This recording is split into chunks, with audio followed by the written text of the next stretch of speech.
चलो बैठो बैठो बैठो, तो उसे बताना पड़ेगा जो तेरे उसको ना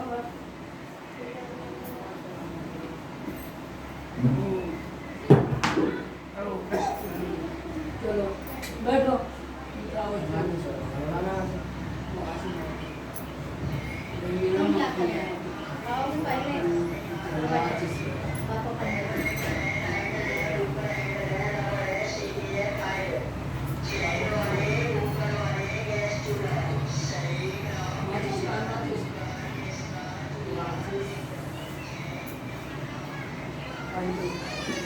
अच्छी बात है।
ये इनके उनमें एक घुटने आ गया डाला गांड मैं रखो यही तो साइड पर जो कई बार आशा ओम एवं सर्वस्थान के उसमें पुण्य का अच्छा से अब डालो घुटने सीधे ये सीधा सीधा तीन आए ओम प्रसन्नसी स्वाहा ओम अमृतापदानमसी स्वाहा ओम सत्यम यसे श्रीमयी श्री श्रीताम स्वाहा ओम एकम तपोक्षवा समस्तम पुण्यकाक्षय वयं ब्रह्मणि परमपिता परमात्मा का ध्यान करोगे, सभी अपने देव देवताओं का ध्यान करोगे कि आज हमारे पुत्र का जन्मदिन है। हटा दो ये साइड में डालेगा, इसमें डिस्टर्ब करेगा,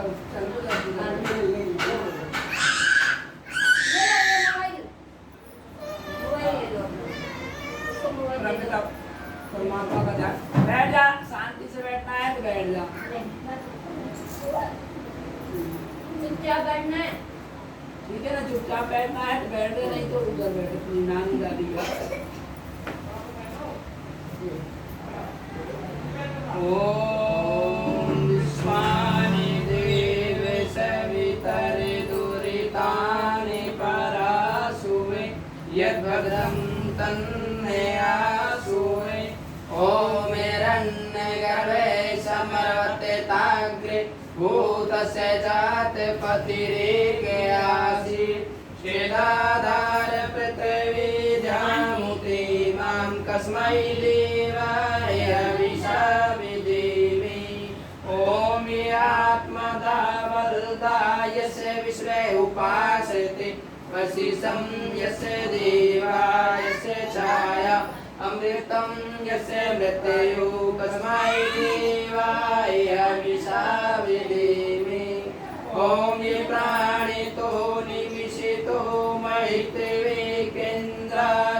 जगितो बभूवे ईशे अस्य द्युपचतुष्पदे कस्मै देवाय हविषा विधीमि ओम ये निद्योरुग्रा पृथ्वी च दृढा येन स्वस्तिवितं येन नागे यो अन्तरिक्षे रजिषो विमाने कस्मै देवाय हविषा विधीमि ओम प्रजापते नत्वेदेतानन्यो विश्वाजातानि परिता बभूवे यत्कामास्ते जुहुमस्तनो अस्तु वयं श्यामपतयो रयिणम् ओम सेनो बन्धुर्जनिता सेविराता दामान् वेद भुवनान् विश्वा यत्र देवा अमृतमाने साना स्तुति धामन्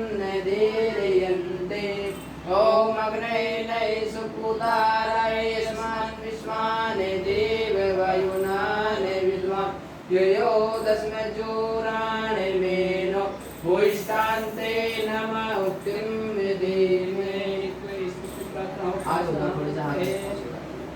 पिता परमात्मा का ध्यान करते हुए सबसे पहले गणेश भगवान का ध्यान करना है। ओम गजाननं भूतगणादिसेवितं कपिजम्बूफलचारुभक्षणं उमासुतं शोकविनाशकारकं नमामि विघ्नेश्वरपादकं गदम् ओम वक्रतुण्ड महाकाय सूर्यकोटिसम्प्रभा निर्विघ्नं कुरु मा देवी सर्वकार्येषु सर्वदा गणेशाय नमो नमः।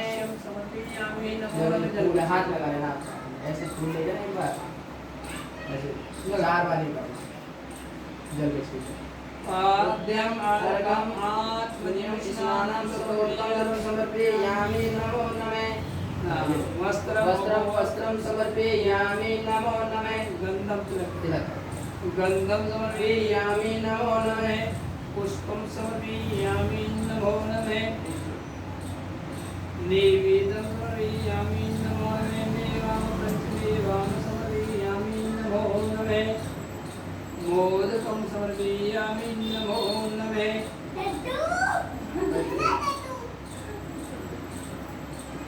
ऋतुफलं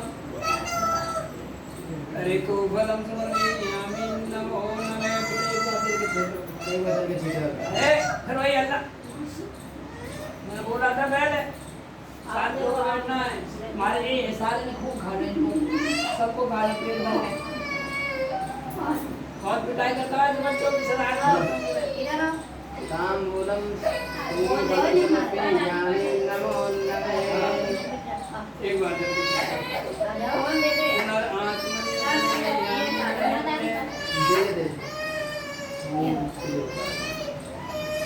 प्रणम समर्पी हाथ जोड़ के प्रार्थना करेंगे।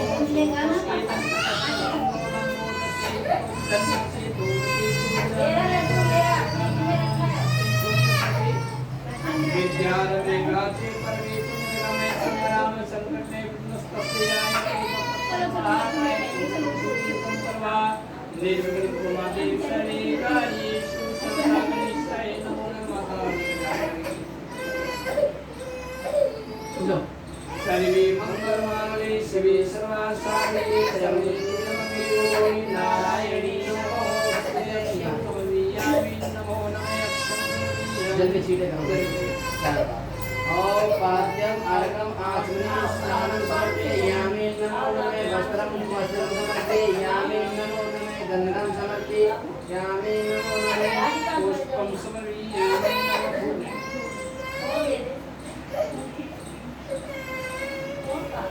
पुष्पं समर्पयामि नमो नमः। नैवेद्यं समर्पयामि नमो नमः। पंचमेवां समर्पयामि नमो नमः।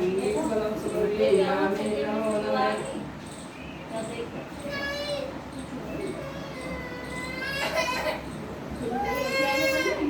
मोदकं समर्पयामि नमो नमः।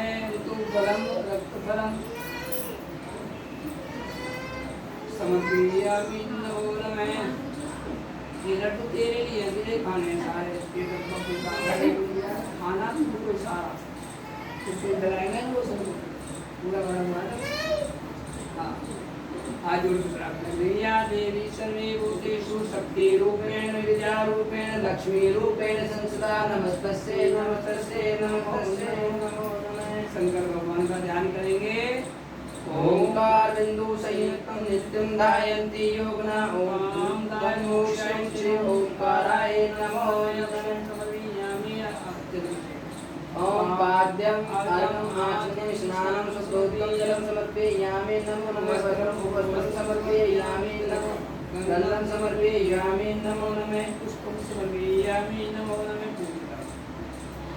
नैवेद्यं समर्पयामि नमो नमः। वेवां पृष्ठवेवां समर्पयामि नमो नमः। कुङ्गीफलं लवङ्गं इलाचीं समर्पयामि नमो नमः।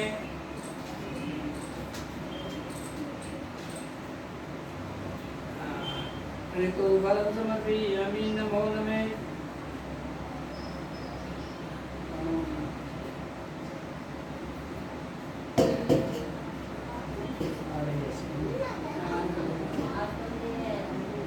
हो जाते हैं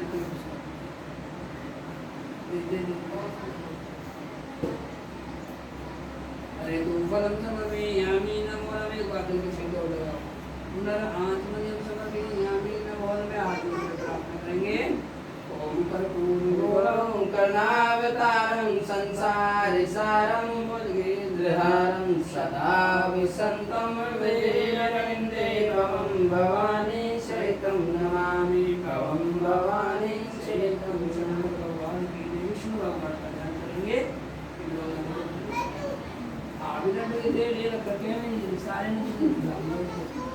सारे ने गिरामा भी अपनी चढ़वाना ये रख रखे हैं तुझे दूर कराएंगे। ओम मंगलम भगवान विष्णु मंगलम मंगलम करते मंगलम पुंडरीकाक्षाय मंगलाय नमो हरि। आद्यम अर्घ्यम आचमनीयं स्नानं समर्पयामि नमो नमः। वस्त्रं समर्पयामि नमो नमः। गन्धं समर्पयामि नमो नमः। पुष्पं समर्पयामि नमो नमः। नैवेद्यं समर्पयामि नमो नमः। वेवां पञ्चमेवां समर्पयामि नमः। कुङ्गीफलं तुलसीदलं समर्पयामि नमो नमः। कुङ्गीफलं लवङ्गलाचीं समर्पयामि नमो नमः। ऋतुफलं कदलीफलं समर्पयामि नमो नमः। इसमें कैसे लगा तो उसको भगवान सामने कैसे लगा हमारा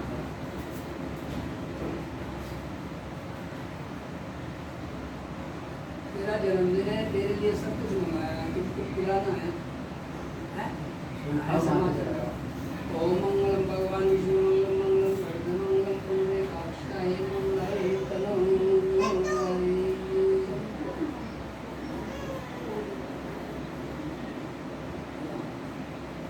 आज जोड़ के प्रार्थना करेंगे। ओम नीलांबुश्यामल कोमलांगं सीता समारोपितमाङ्गं आणो महासायक चापं नमामि रामं रघुवंशनाथं। नमामि रामं रघुवंशनाथं। बोलिए विष्णु भगवान की जय।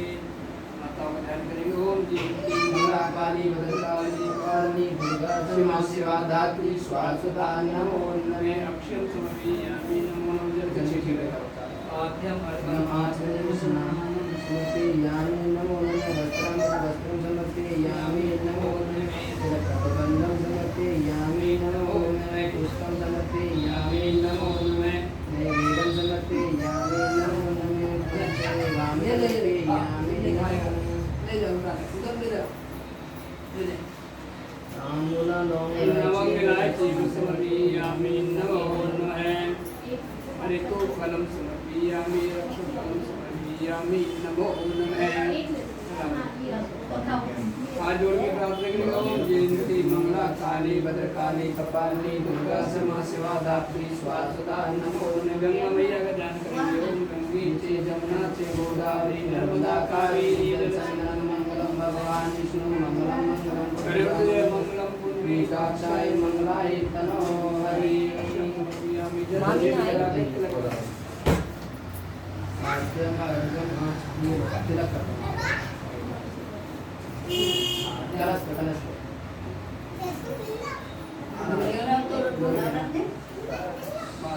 उल्टे हाथ में ले ले चावल मिलाने सभी ग्रह देवता कुल देवता ग्राम देवता देवता गुरु देवता पितृ देवता सबका ध्यान करते हुए ओम सूर्याय नमः ओम चंद्रमाय नमः ओम भौमाय नमः ओम बुधाय नमः ओम गुरुवाय नमः ओम शुक्राय नमः ओम शनिचराय नमः ओम राहु नमः ओम केतु नमः ओम ग्राम देवताभ्यो नमः ओम कुलदेवताभ्यो नमः ओम विष्णुदेवताभ्यो नमः ओम गुरुदेवताभ्यो नमः ओम पितृदेवताभ्यो नमः ओम सर्वदेवताभ्यो नमः आद्यम अर्घम आचमनिम स्नानम समर्पयामि नमो नमः वस्त्रम वस्त्रम समर्पयामि नमो नमः तिलकगंधम समर्पयामि नमो नमः पुष्पम समर्पयामि नमो नमः नैवेद्यम समर्पयामि नमो नमः मेवाम पंचमेवाम समर्पयामि ऋतुफलं समर्पयामि नमो नमः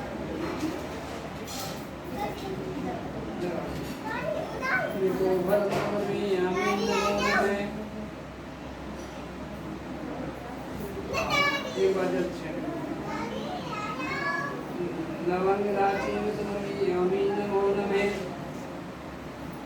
आज प्रार्थना करें ओम ब्रह्मा मुरारी त्रिपुरारी भानु सर्वों सतो पुत्रस्य गुरु शुक्र शनि राहु केतु सर्वग्रह शांति करा भवन्तु शरीरा शांति करा भवन्तु अपने शरीर में बंधवा लो हाथों में सभी आ जाओ मोड़ी ऐसा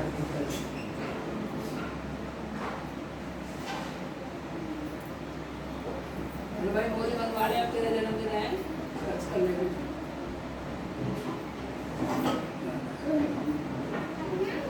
ओम ये भगवो बलि राजा दानवेंद्र महाबलम पेशवा प्रतिबंधनामि रक्षेमा चले स्तीपन मनतने पूजिया चिन्ह साविवे पुनर्तत सागर ताजा तथा संग में रही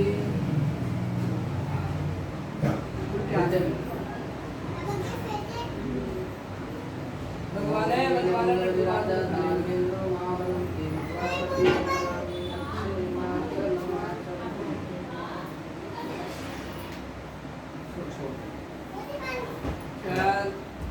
मतलब राजा जैसे मेरा तुमको तो समाज में लग गया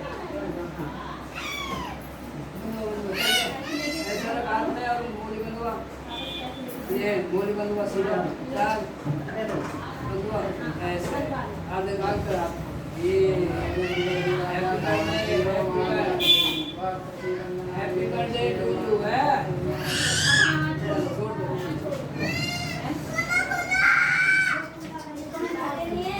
उसको कैसे छोड़ो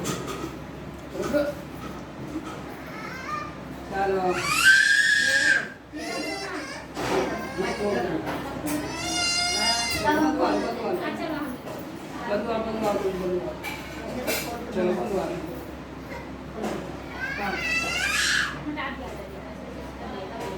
आ जाओ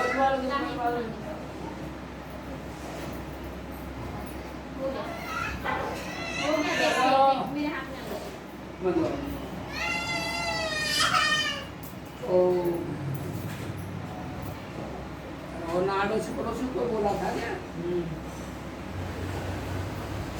तो भी आ रहे होंगे सब आए होंगे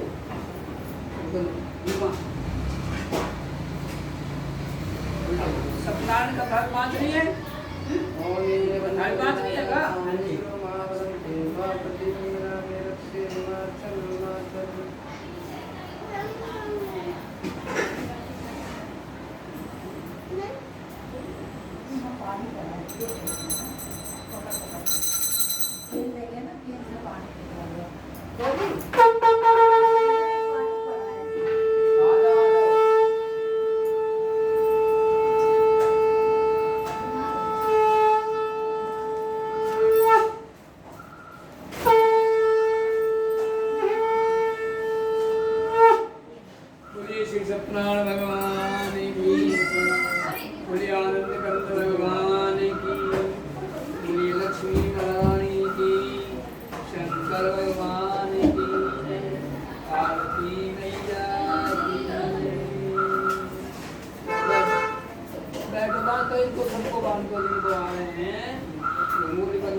बोले श्री सत्यनारायण भगवान की, बोले आनंद कंद भगवान की, लक्ष्मी महारानी की, शंकर भगवान की, पार्वती मैया की।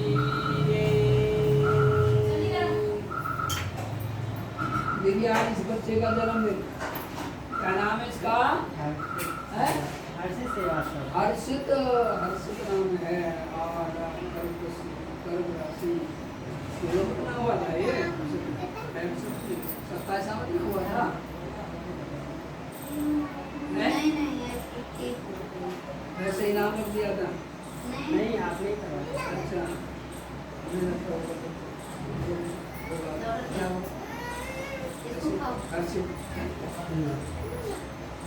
चलो आज इस बच्चे को के साल का हो गया?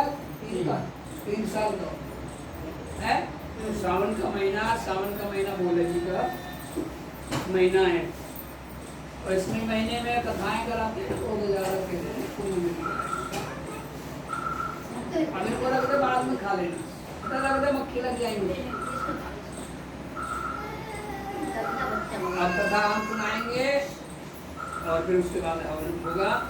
बोली श्री सत्यनारायण भगवान की। प्राचीन समय की बात है जब द्वापर काल का कलयुग आरंभ होने वाला था।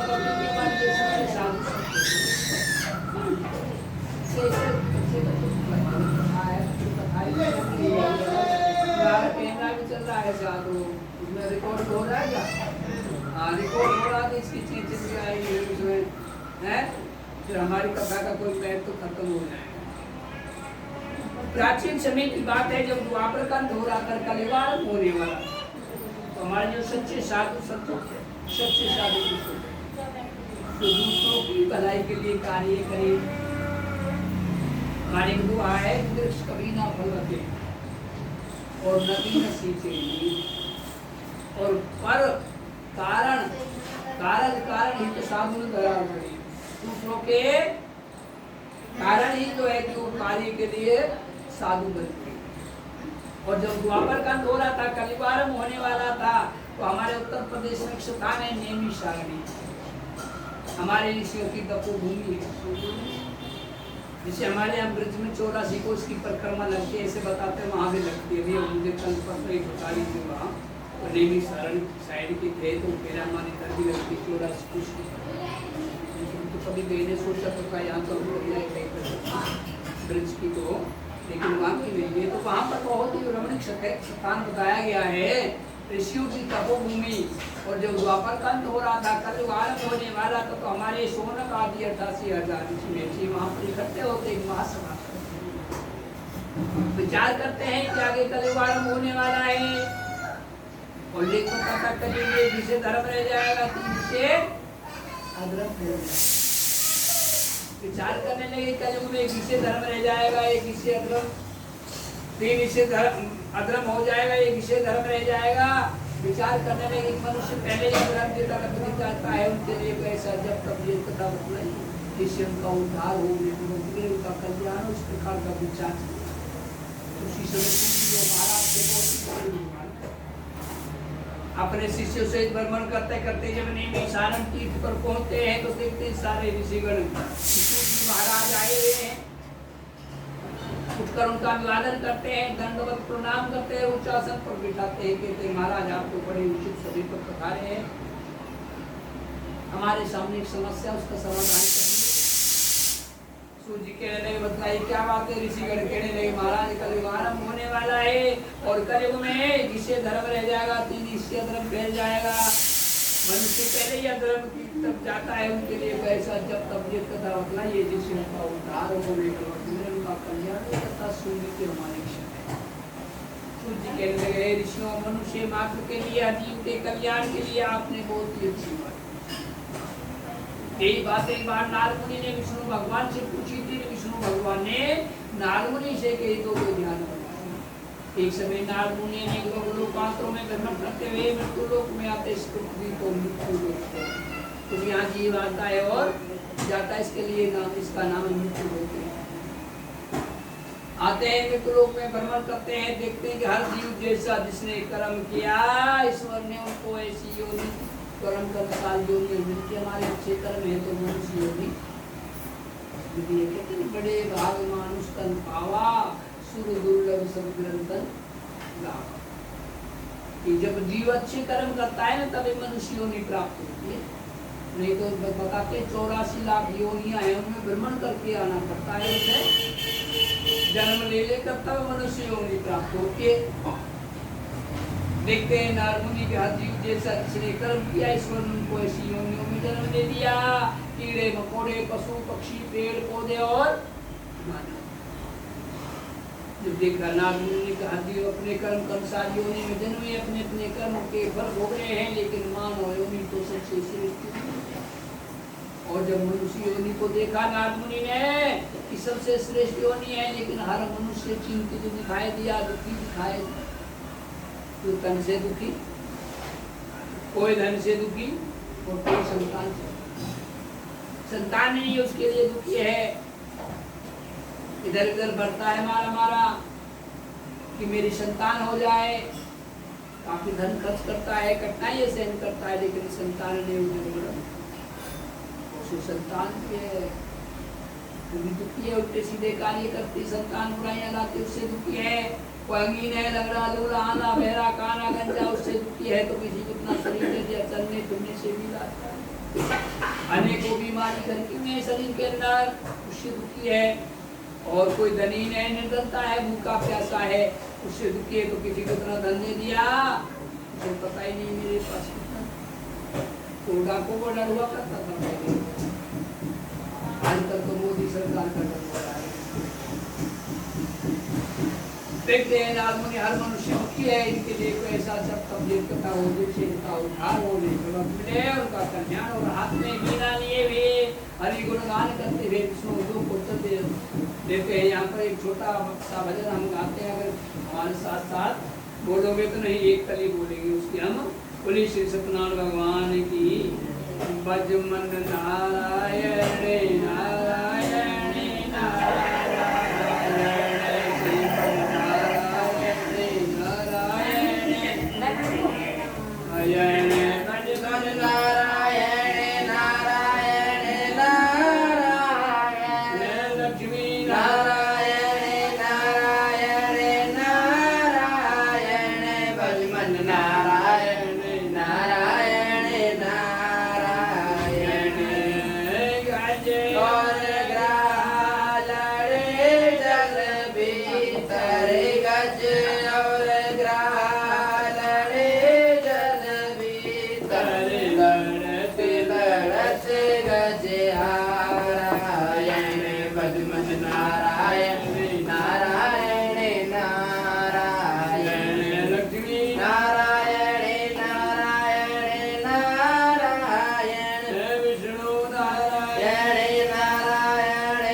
नारायण का गुणगान करते हुए विष्णु लोक को चले जाते हैं, वहाँ श्वेत वर्ण और चार भुजाओं के देव नारायण, जिनके हाथों में शंख चक्र गदा पद्म माला पहने हुए बड़ाई करने लगे, प्रशंसा करने लगे कि हे प्रभु आप तो शक्ति संपन्न है, निर्गुण भूति वे भक्तों के दुखों को नष्ट करने वाले आपको मेरा नमस्कार। इस प्रकार की स्तुति सुनते हैं विष्णु भगवान को कहते हैं नारद मुनि आपको अब मेरी बड़ी प्रशंसा, क्या बात है, कोई विशेष कार्य। नारद मुनि कहने लगे हे भगवान आप तो अंतर्यामी हैं, सबके मन की बात को जानते हैं, क्या मेरे मन की बात को नहीं जानते? मैं मृत्यु लोक से चला वहाँ पर हर जीव अपने अपने कर्म के अनुसार योनियों में जन्म हुए अपने अपने कर्म के फल भोग रहे हैं, लेकिन मानव योनि सबसे श्रेष्ठ योनि होते हुए सबसे ज्यादा दुखी। अगर आप उन पर दया रखते हो तो लगता है कि उनके कर थोड़ी प्रेरण से कैसे दूर हो सकती है। विष्णु भगवान के लिए नारद मुनि मनुष्यों की भलाई के लिए तुमने बहुत ही अच्छी बात, श्री सत्यनारायण भगवान का व्रत करके मनुष्य आयु पर्यंत सुख भोग कर अंत में वे नारद मुनि के लिए भगवान से विस्तार से बताइए क्या कथा है, किस दिन करनी चाहिए, क्या इसकी सामग्री है। विष्णु भगवान कहने लगे श्री सत्यनारायण भगवान की कथा मनुष्य पर संचित किसी भी दिन कर सकता है। पक्के केले की फलेगी, दूध दही, गेहूं का चूर्ण और गेहूं के अभाव में साथी का चूर्ण वे शक्कर दही सब भक्षण योग पदार्थ जमा करके भगवान के अर्पण करते और भजन आदि गीत का आचरण करता हुआ समस्त समय व्यतीत करे। और इस तरह से व्रत करने से मनुष्य भिक्षा निश्चय ही पूरी होती है। कल काल पर भूमि पर ये मोक्ष का स्वरूप है। बोले कृष्ण भगवान की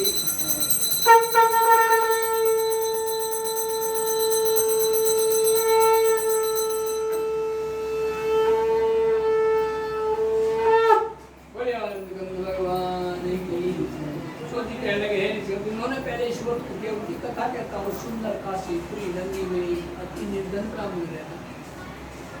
सतानंद नाम का ब्राह्मण का अनपढ़ ब्राह्मण था, भिक्षा मांगकर गुजरा, लेकिन भिक्षा भी उसे मिलती थी, उससे उसके परिवार का गुजारा नहीं होता था। बड़ा ही तंग था वो ब्राह्मण। एक रोज वो ब्राह्मण जब भिक्षा के लिए चलता तो श्री सत्यनारायण भगवान एक वृद्ध ब्राह्मण का रूप धारण करते हैं। कहते हैं कोमल चित्त दीन दयाला और कारण रघुनाथ। भगवान ऐसे कृपालुओं की बिना कारण की तो हमारे ऊपर कृपा करते। कितने निर्धन ब्राह्मण है, दुखी है, और ब्राह्मण का रूप धारण करके उनके सामने आ जाते हैं। उनसे कहते हैं ब्राह्मण तुम बड़े दुखी दिखाई देते हो, क्या बात है? मैं सब सुनना चाहता हूँ। शतानंद ब्राह्मण के लिए महाराज मैं निर्धन ब्राह्मण हूँ, अनपढ़ ब्राह्मण हूँ, भिक्षा मांग कर गुजारा करता हूँ, लेकिन भिक्षा भी मुझे इतनी मिलती है कि इससे मेरे परिवार का गुजारा नहीं होता। अगर आपके पास कोई उपाय है तो कृपा करके मुझे बतलाइए।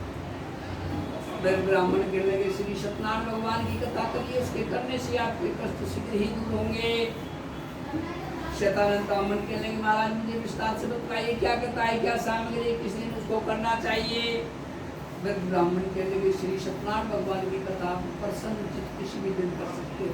पक्के केले की फलेगी, दूध दही, गेहूं का चूर्ण, गेहूं के अभाव में साथी का चूर्ण में शक्कर लो, सब भक्षण योग पदार्थ जमा करके भगवान के अर्पण कर दीजिए और भजन आदि गीत का आचरण करते हुए समस्त समय व्यतीत करिए और यम नियमों का पालन करिए। कह महाराज जी क्या है, अच्छे कर्म बुरे कर्म को त्यागिए, झूठ छल कपट चोरी इत्यादि ऐसा कोई कार्य करते हो तो आज ही संकल्प लेना पड़ेगा, प्रतिज्ञा करनी पड़ेगी कि ऐसी सत्यनारायण भगवान में अपने स्वार्थ के लिए कभी भी झूठ छल कपट चोरी इत्यादि से कार्य नहीं। आप इस तरह से करते तो आपके कष्ट शीघ्र ही दूर होते हैं। शतानंद ब्राह्मण के लिए महाराज मैं संकल्प करता हूँ कभी भी झूठ छल कपट चोरी इत्यादि ऐसा कोई कार्य नहीं करूँगा और साथ साथ ये भी संकल्प करता हूँ कि आज जो मुझे भिक्षा में धन मिलेगा उसी से श्री सत्यनारायण देव भगवान का उत्तम व्रत करूँगा। ऐसा संकल्प कर लेता है और भिक्षा के लिए चल लेता है। कहते ना जहाँ पर कृपा राम की बोली और तहाँ पर कृपा करे सब कोई। भगवान ने आशीर्वाद दे दिया तो भिक्षा के लिए जाता तो कई गुना भिक्षा मिलती है। बड़ा ही प्रसन्न होता है सतानंद ब्राह्मण और सारा सामान लेता है। पक्के केले की फलेगी, दूध दही, गेहूं का चूर्ण लेकर अपने घर आता है और अपने बंधु बांधव को बुलाकर श्री सत्यनारायण भगवान की कथा करता है। और उस कथा के प्रभाव से वो ब्राह्मण धीरे धीरे उन्नति करने लग जाता है और कुछ ही दिनों में बड़ा धनवान हो जाता है। फिर हर मास व्रत करने लगता है। एक रोज वो ब्राह्मण व्रत कर रहा था, उसी समय वहाँ एक लकड़ी काटने वाला लकड़हारा जो लकड़ियाँ काट कर बेच कर गुजारा करता था। लकड़ियों का गट्ठर अपने सर पर रख कर जब वो लकड़हारा ग्राम की तरफ चलता है तो लकड़हारे को प्यास लगती है और लकड़हारे ने अपना गट्ठर उसी ब्राह्मण के मकान के बाहर रख देता, अंदर जाता पानी पीने के लिए। देखता है वहाँ पर पूजा हो रही थी तो लकड़हारा भी वहाँ बैठ जाता है और जब पूजा संपन्न होती है प्रसाद ग्रहण करता है, जलपान करता है। बड़े आश्चर्य से उस ब्राह्मण से कहता है कि महाराज एक बार बतलाता, कुछ दिन पहले मैं आपको देखता था, आप बड़े निर्धन थे, आप भिक्षा मांगते फिरते थे, पैरों में जूतियां नहीं हुआ करती थी, इधर पर फटे कपड़े होते थे, बड़े ही तंग हाथ थे, लेकिन आप तो आपके पास बड़ा विशाल भवन है, क्या बात है आपको कैसे धन मिल गया? लकड़हारे की बात सुनकर सतानंद ब्राह्मण कहने लगा लकड़हारा ऐसा कुछ नहीं हुआ, मुझे किसी ने उपदेश दिया था कि श्री सत्यनारायण भगवान की कथा और मैंने व्रत धारण कर लिया, प्रातःकाल उठता हूँ, भगवान का स्मरण करता हूँ, मैं ईमानदारी से कार्य करता हूँ और हर मास व्रत करता हूँ। उन्हीं की कृपा से मुझे धन दान आदि की वृद्धि हुई। लकड़हारा कहने लगा महाराज इस वक्त तो आप मुझे भी बतलाइए, मैं भी इसी वक्त को करूँगा और मुझे भी विश्वास है कि मेरे भी कष्ट से सिद्धि दूर हो। और लकड़हारा सारा विधान सुन लेता है, मन में संकल्प करता है कि हे श्री सत्यनारायण भगवान, मैं भी आज संकल्प करता हूँ कि आज जो लकड़ी बेचने से मुझे धन प्राप्त होगा उसी से आपका उत्तम इस प्रकार का संकल्प समर्पण भाव कि भगवान आज मुझे जितने भी लकड़ियों के दाम है वो आपकी पूजा के लिए ही ऐसा संकल्प कर लेता है। और लकड़ियों का गट्ठा अपने सन पकड़ कर जिस नगर में धनवान लोग रहते थे ऐसे सुंदर नगर को उन दोनों लकड़ियों के दाम पहले दिनों से चौगुना मिलता है। बड़ा ही प्रसन्न होता है, लकड़हारा सारा सामान लेता है गेहूं का चूर्ण लेकर अपने घर आता है, अपने बंधु बांधव को बुलाता है, श्री सत्यनारायण उस कथा के प्रकाश वो लकड़हारा धीरे धीरे उन्नति करने लग जाता है और कुछ ही दिनों में बड़ा धर्माल हो जाता है, धर्मास्पद करने लगता है। श्लोक का सत्यनारायण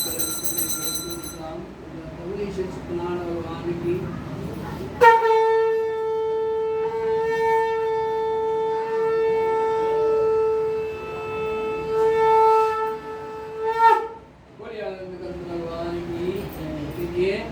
दो अध्याय हुए हैं और मैं इसके विषय में बता देता हूँ हम कथाएं क्यों करते हैं, क्यों कराते। इसके करने से लाभ है और इसके करने से ना करने से हानि है। तो हमारी माता बहनें जिनको हमारे शास्त्रों में पहला सिद्धांत दिया होली के हाथ से आने जाने में 5 जगह प्रतिदिन पाप होते हैं जिनके लिए पूजा पाठ हमारी बनाई गई। पहला सिद्धांत दिया हुआ है, पहले इनको माना गया हमारे शास्त्रों में, तो मोदी सरकार ने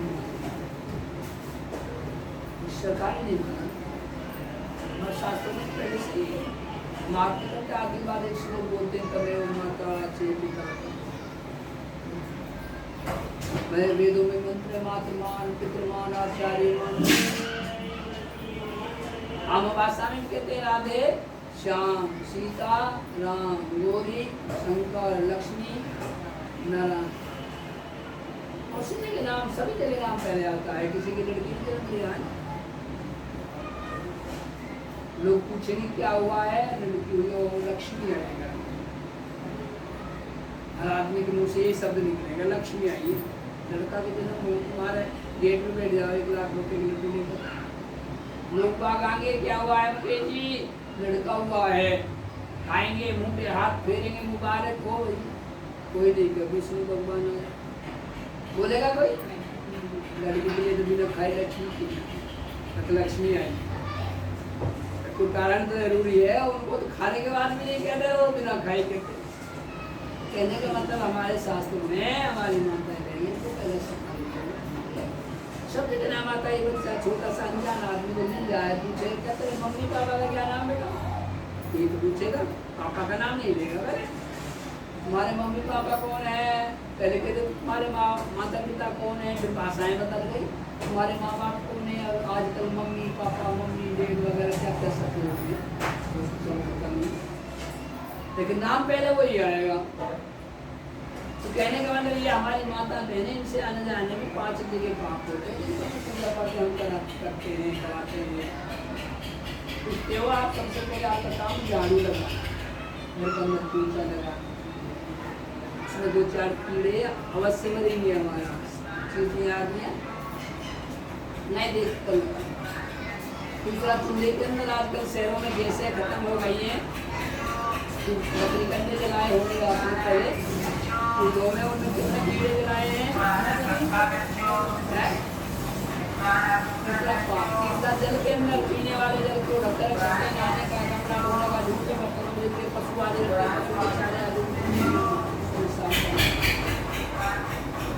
और चौथा होता है आजकल वो परंपराएं छूटते हैं सबसे अनुकूल एक्सरसाइज होती।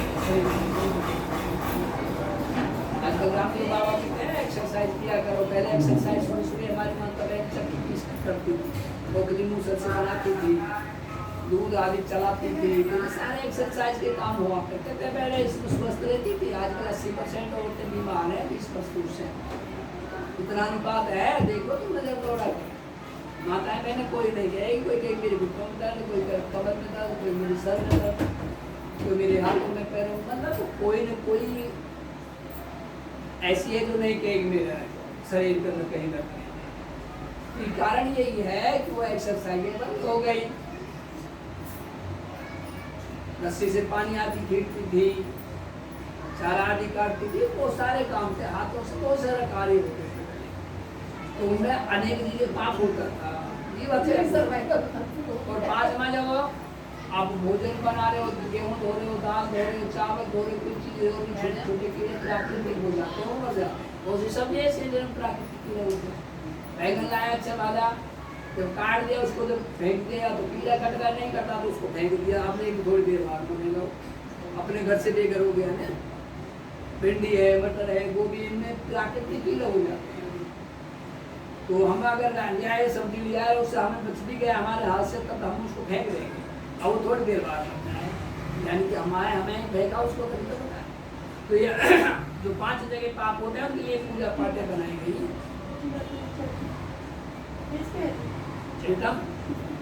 अच्छा वो कोई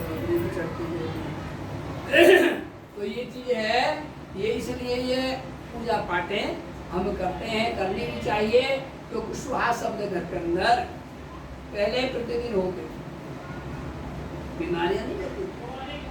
अब तो ऑर्गेनिक चीजें भी नहीं मिलती है, घी भी नहीं मिलते हैं। अगर बढ़िया घी और बढ़िया सामग्री से हवन होगा ना तो पर्यावरण को शुद्ध करता है, और जहाँ पर्यावरण शुद्ध होगा वहाँ ऑक्सीजन हमें अधिक मात्रा में मिलेगी, और जहाँ ऑक्सीजन मिलेगी वहाँ आदमी स्वस्थ रहेगा। जहाँ ऑक्सीजन मिलावट हुई वही तो आदमी के नदियों में जाएगी, इसीलिए वो बीमार होता है मनुष्य। तो ये सारे वैज्ञानिक उन्होंने सारा रिसर्च किया है इनके ऊपर, भी क्यों करते हैं, उन्होंने देखा ये तो बहुत बढ़िया चीज़ है वैज्ञानिक ने बताया। तो सारी चीज़ें कहने का तात्पर्य ये है कि हमारी माताओं ने व्रत आदि भी रखती है, और ये भी इसलिए बताया गया है कि अनजाने के पाप है उनकी क्षमा याचना के लिए हम ये पूजा करते हैं, और करनी भी चाहिए। अब तीसरा अध्याय सुनाएंगे, वो श्री सत्यनारायण भगवान की सूर्य के अलग है, ऋषि आगे की कथा कहते हैं, उनको हम प्रणाम करा जाता है। बड़ा सत्संग कराया जाता, और जितने भी था देव स्थानों पर जाता, मंदिरों पर वहाँ पूजा पाठ किया करता था, गरीबों को बहुत सारा दान देता था, उनके कष्ट दूर करता था। उनकी पत्नी भी कमल के समान वाली और सती साध्वी थी। एक रोज राजा और रानी दोनों समुद्र के किनारे बदरशिला नदी के तट पर श्री सत्यनारायण भगवान की कथा कर रहे।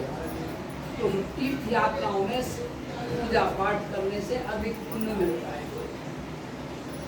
उसका कारण है हमारी घर की वायु शुद्ध हुई, अगर हम तीर्थ स्थान में उसी वायु को और शुद्ध करेंगे, और वहाँ काफी लोग आते हैं, सब बंद बजेंगे, यानी कि अब तो हमारे घर घर में ही फैली हो, जब सब लोगों को तो पुण्य दे, तो कई गुना अधिक लोगों को हुआ है।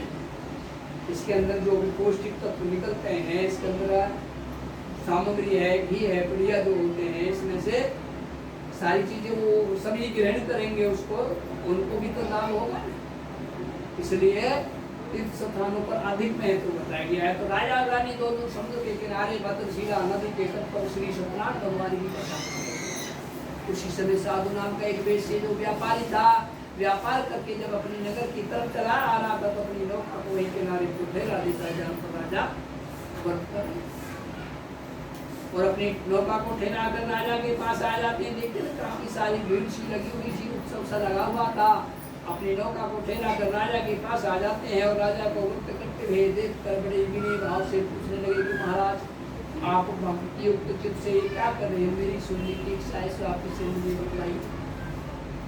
राजा कहने लगा, हे साधु, ये महाशक्तिवान श्री सत्यनारायण भगवान का व्रत है, इसके करने से धन धान आदि की वृद्धि होती है, और सुख संतान की प्राप्ति होती है। साधु कहने लगा, महाराज मेरे पास धन तो बहुत है, लेकिन मेरी कोई संतान नहीं, आप इस व्रत को मुझे भी बतलाइए, मैं भी इसी व्रत को करूंगा, मुझे भी विश्वास है कि मेरी भी संतान इससे अवश्य।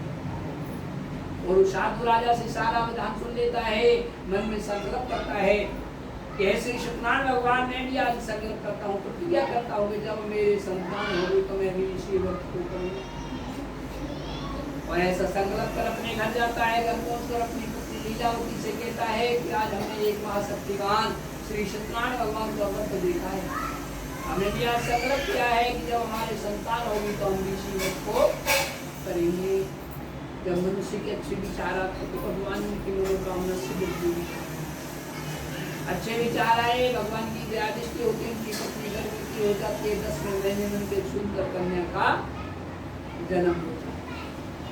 जब जन्म होता है उनकी पत्नी लीलावती कहने लगी, देखिए भगवान ने हमारी मनोकामना पूरी की, हमने जो कुछ उनसे मांगा वो हमको मिल गया, आप उस कथा को कराइए जो आपने उस समय बोली।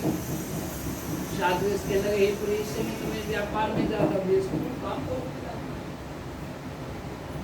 अब तो हम इसका नाम रख देते हैं, इसके विधा पर कर देंगे इस कथा को, और ऐसा आश्वासन देगा अपनी पत्नी को, उसका नाम करते उसका नाम रख देते। और साधु इस अपने व्यापार के लिए चले जाते हैं, दूर दूर व्यापार करते थे, वहीं बेचते थे, वहीं खरीदते थे, काफी समय बाद आते थे। धीरे धीरे लड़की भी शादी हो जाती है, और जब साधु आता है देखता अपनी पुत्री को सखियों के साथ खेलते हुए, मेरी पुत्री को शादी हो गई, तुरंत अपने दूतों को बुलाता है, कहता जाइए हमारी पुत्री के वास्ते कोई श्वेत वर देख तो नहीं, सुंदर सा लड़का हो बड़ा। साधु के दूत जाते हैं कंचनपुर नगर, वहाँ बड़ी देखभाल कर एक सौ एक बड़ी पुत्र को दिया, कहते महाराज ये लड़का है, सुंदर है, पढ़ा लिखा है, लड़की आप अपनी पुत्री का विवाह के साथ कर दीजिए। साधु उसकी पत्नी देते हैं, लड़का तो सुंदर है, पढ़ा लिखा भी है, लड़की भी हो और प्रसन्न अपनी पुत्री का विवाह के साथ कर देते। लेकिन विवाह के समय में उसको करना भूल जाते हैं, और अपने दामाद से कहते बेटा मेरे और संतान नहीं है, आज से आप यही कर रहो और मेरे साथ व्यापार के लिए भी चलिए, मैं तुम्हें व्यापार में भी कुशल कर दूंगा, बाद में ये सारी धन संपदा आपकी ही रह जाए। लड़के को भी बात अच्छा, जब देखते हैं श्री सत्यनारायण भगवान ये दो बड़ा ही मतलब इनके संतान हो गई, कभी उन्होंने सुरत को नहीं और विवाह के लेके जब धावन भी नहीं किया, उनको श्राप देते कि जाइए तुम्हें दानों में दुख प्राप्त होगा, को दुख विधाता दे और ताकि मत पहले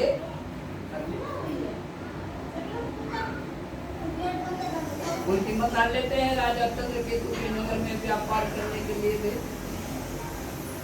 तो वहां पर व्यापार करते हैं, उनकी माया होती है किसको कब दंड देना, ईश्वर का नियम अटल है, किस समय किसको दंड देना उसको समय निश्चित।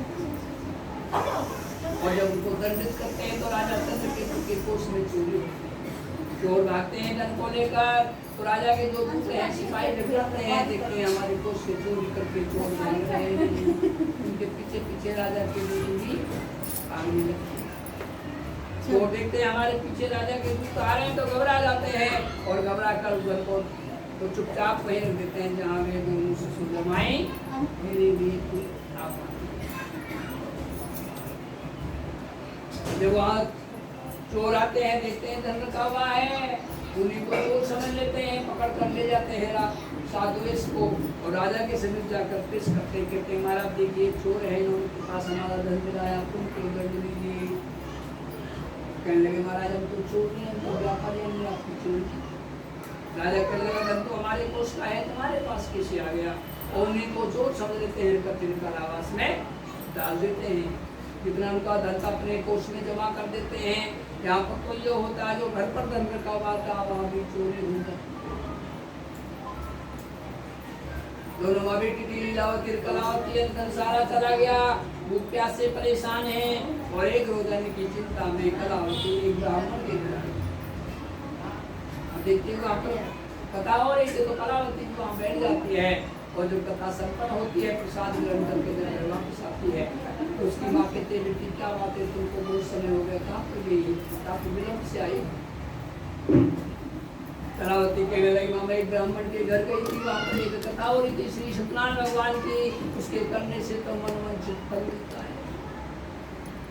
लीलावती कहने लगी बेटी बिल्कुल सत्य बात है, ये कथा तुम्हारे पिताजी ने तुम्हारे जन्म से तुम्हारा जन्म हो गया उस समय नहीं किया, और विवाह के लेके दे व्यापन हो सकता उसका एक दंड हमें मिल रहा हो, तेरे पति और तेरे पिताजी का ना ही कोई समाचार मिला, ना ही वो आए, और मुझे अंदेशा है कि वो भी कहीं फंस गए।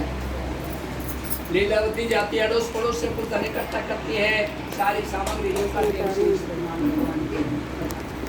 और ये वर मांगते कि हे श्री सत्यनारायण भगवान हमसे अच्छा, हमारे उल्टा हो भगवान से गया। जो भी भूल हुई है उसे क्षमा करिए मैं नहीं करूँ। और मेरे पति और दामाद जहाँ भी फंस गए हो सब कुछ उठा जाओ उनका भी अपराध क्षमा करिए। कहते हैं जब सत्य दिल से पूजा करते तो उसी सुनता और उनकी पूजा स्वीकार होती है और श्री सत्यनारायण भगवान राजा चंद्रकेतु को स्वप्न में दिखाई देते हैं। उसे कहते हैं राजा चंद्रकेतु जो तुमने अपने कारागार में 2 बंदी बनाए हुए हैं वो चोर नहीं है वही पुत्र है व्यापारी उनको छोड़